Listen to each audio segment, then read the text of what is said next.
আসসালামু আলাইকুম। প্রতিনিয়তর মতো হাজির হলাম আপনাদের সামনে ফেসবুক লাইভে। আমি প্রতিনিয়তই সবার সামনেই সমসাময়িক বিষয়গুলো নিয়ে একটু কথা বলার চেষ্টা করি আপনাদের সামনে। সেই লক্ষ্যে আবারও আজকে আসা। তো লাইভের ক্যাপশনে সুন্দরভাবে যারা দেওয়া আছে, গতকালকে যারা আওয়ামী লীগের হাতে মার খেয়েছেন, আপনারা কি রাগ করছেন? আমরা আপনাদেরকে নিয়ে একটু কথা বলি।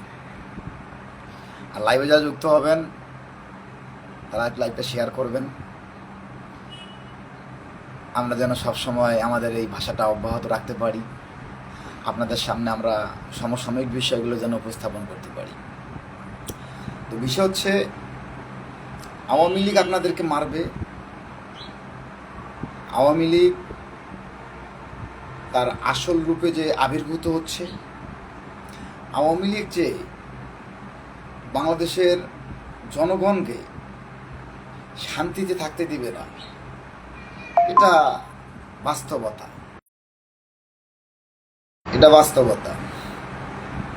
তো যারা যারা আওয়ামী লীগ প্রেমী আছেন, যারা আওয়ামী লীগকে প্রেম করেন, যারা আওয়ামী লীগের হাজার হাজার কোটি টাকার দিকে একটু লোভ লালসা করেছিলেন, তাদেরকে আমরা এখন একটু দেখতে চাই। আমরা জানি আমাদের এই কথাগুলো অনেকের ভালো লাগে না, শোনার সময় হয় না বা শুনতেও মন চায় না, কারণ আমরা যৌক্তিক কথার কথা বলি। তো বিষয় হচ্ছে, দেখেন, পরশুদিন মির্জা ফখরুল সাহেব যখন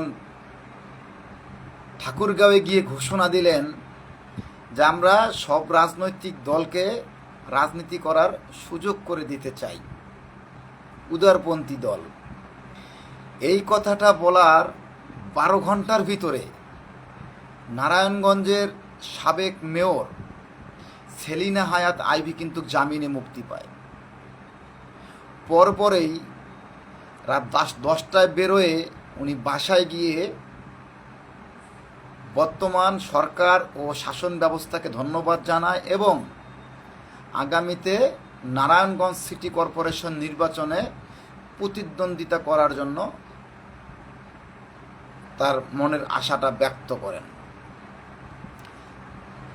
তারপর পরেই চট্টগ্রামে ছাত্রলীগ রাজপথে আসছে, নোয়াখালীতে বিশাল শোডাউন হয়েছে পুলিশের সামনে। পুলিশ সেখানে কিছুই করতে পারে নাই, কারণ তারা সংখ্যায় কম ছিল, অথবা তারা আওয়ামী লীগ প্রেমী ছিল। গতকালকে মাইকে ঘোষণা দিয়ে শ্রমিক দল, ছাত্র দল এবং যুব দলের ওপর আওয়ামী লীগ হামলা করেছে। তার মানে কি দাঁড়াচ্ছে? তার মানে দাঁড়াচ্ছে আপনারা আওয়ামী লীগ প্রেমী দেখাচ্ছেন, আর আওয়ামী লীগ আপনাদেরকে হামলা করার জন্য প্রস্তুতি সম্পন্ন করছে। আপনারা কি রাগ করলেন? আপনারা কি আমার কথা রাগ করতেছেন? আপনারা আওয়ামী লীগ প্রেমী দেখাচ্ছেন, আর আওয়ামী লীগ আপনাদেরকে মারার জন্য প্রস্তুতি নিয়ে বসে আছে। রাগ করেন না আবার এই কথায়। পটুয়াখালীতে বিএনপি এবং আওয়ামী লীগ ধাওয়া পাল্টা ধাওয়া। রাগ করতেছেন? আমরা এখন কন্টেন্ট ক্রিয়েটরের ভাষায় যাই, রাগ করেন না।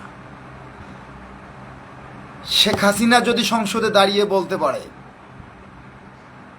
যে একটা একটা করে বিএনপি লোককে অ্যারেস্ট করা হোক, শেখ হাসিনা যদি সংসদে ঘোষণা দিতে পারে দেশের একটা প্রধানমন্ত্রী হয়ে যে বিএনপিকে অ্যারেস্ট করিয়ে দেওয়া আওয়ামী লীগের দায়িত্ব, সেখানে হাজার মানুষের রক্তের বিনিময়ে একটা গণ অভ্যুত্থান ঘটে যাওয়ার পরে একটা সরকার গঠিত হলো, সে সরকার ক্ষমতায় এসে তারা 3 মাসে 4 বারের অধিক গ্যাসের দাম বৃদ্ধি করলো। তারা তেলের দাম বৃদ্ধি করলো, তারা বিদ্যুতের দাম বৃদ্ধি করলো, কিন্তু যেই দলটা হাজার মানুষের বুকে গুলি চালালো, 30,000-এর অধিক মানুষকে পঙ্গুত্ব বরণ উপহার দিল, সেই দিকটাতে প্রশাসনিক ব্যবস্থাকে শক্তিশালীকরণ না করে তারা জনগণের উপরে ব্যয়ভারের চাপ বাড়াই দিচ্ছে। অথচ আওয়ামী লীগকে তারা পুনর্বাসন করার জন্য উঠে পড়ে লেগে গেছেন। রাগ কইরেন না। কয়েকদিন আগে একটা নিউজ দেখলাম, গোপালগঞ্জে 1500 আওয়ামী লীগের নেতাকর্মী বিএনপিতে যোগদান করলো। আরও একটা নিউজ দেখলাম, ওটা জায়গার নাম মনে আসতেছে না, ওখানেও প্রায় 12, নারায়ণগঞ্জ না জানি কোথায়, 1200 আওয়ামী লীগের নেতাকর্মী বিএনপিতে যোগ করলো। তাহলে আওয়ামী লীগ বলবো কোনটারে আর বিএনপি বলবো কোনটারে? আমাকে সেইটা একটু তফাৎ দেখান আপনারা। আওয়ামী লীগ বলবো কোনটা আর বিএনপি বলবো কোনটা? কারণ যেই আওয়ামী লীগ সরকার বিএনপিকে অ্যারেস্ট করার দায়িত্ব নেয়, যেই আওয়ামী লীগ সরকার দেশের মানুষকে পাখির মতো গুলি করে, যেই আওয়ামী লীগ সরকার দেশের মানুষের মায়া না করে নিজের ক্ষমতাকে পাকাপোক্ত করতে চায়, আপনারা সেই মানুষের রক্ত মারিয়ে সরকারে বসে আপনারা আওয়ামী লীগকেই আপনাদের দলে ভিড়িয়ে নিচ্ছেন। এখন আমি আওয়ামী লীগ বলবো কোনটা দলকে আর বিএনপি বলবো কোনটা দলকে? আপনারা আমার আজকের লাইভটা আবার রাগ করেন না, কারণ আপনারা যা করতেছেন আমাদের রাগ হচ্ছে, কিন্তু আপনারা রাগ করেন না।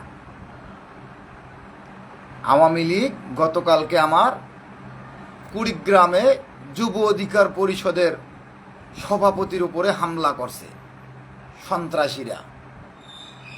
শ্রীবর্দিতে ছাত্র অধিকার পরিষদের, গাজীপুর মহানগর ছাত্র অধিকার পরিষদের এক নেতার নামে মামলা হয়েছে। বিভিন্ন জায়গায় আমাদের নেতাকর্মীরা এখন হামলার শিকার হচ্ছে। দল থেকে কোনো স্টেপ নাই, দল থেকে সেটার কোনো চিন্তা চেতনা নাই। এই যদি হয় আমাদের অবস্থান, তাহলে আমাদের দল মানুষ কেন করবে? আমাদের দল মানুষ কেন করবে? যদি আপনারা হামলা মামলার শিকার হওয়া ব্যক্তিদেরকে সাপোর্ট দিতে না পারেন। আর বিএনপির ভাইদেরকে উদ্দেশ্য করে বলতে চাই, যারা তৃণমূলের রাজনীতি করেন, আপনারা যারা আওয়ামী লীগকে কাছে নিচ্ছেন বা যারা আওয়ামী লীগকে সাথে নিয়ে রাজনীতি করতে চাচ্ছেন বা করতেছেন, এই আওয়ামী লীগই আপনাদের উপর আবার হামলা করতেছে। বিষয়টা একটু ভেবে দেখেন। এসব কথা বলার কারণে আবার রাগ করেন না, কারণ আপনারা যা করতেছেন জনগণের খুব রাগ হচ্ছে। জনগণ আপনাদেরকে সময় দিচ্ছে, যেহেতু আপনাদের সরকারের বয়স এখন একদমই কম। আমরা এই সরকারকে অবশ্যই স্বৈরাচার বলতে চাই না, কারণ সরকারকে আরও সময় লাগবে সব কিছু গুছিয়ে আনতে। কিন্তু আপনারা যারা আওয়ামী লীগ দ্বারা হামলার শিকার হচ্ছেন, আপনারা যারা আওয়ামী লীগ দ্বারা হামলার মুখোমুখি হচ্ছেন, আপনারা এই আওয়ামী লীগ দ্বারা হামলা হওয়ার কারণে আপনাদের দলের ওপরে আবার রাগ করেন না।